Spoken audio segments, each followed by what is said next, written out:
Sciatica pen বা সিয়াটিকা pen যারা কষ্ট পাচ্ছ, আজকে 3টে এক্সারসাইজ নিয়ে এসেছি তাদের জন্য। 1 নাম্বার এক্সারসাইজ, একটা পায়ের উপর আরেকটা পা এবং ভাঁজ করে তুলে দেব, তারপর প্রেস করতে থাকবো। 1 to 10, 1 to 20 কাউন্ট করবে, করে তারপর হোল্ড করবে, প্রেস করে হোল্ড করে রাখবে। 1 2 3 4 5 6 7 8 9 10। এটাকে বাড়িয়ে 20 বা 30ও করতে পারো।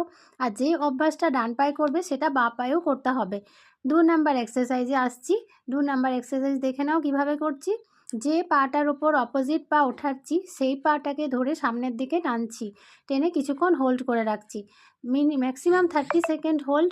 যারা পারবে না তারা ফার্স্টে 10 থেকেই শুরু করো, 10 থেকে 20, 20 থেকে 30-এ যাবে।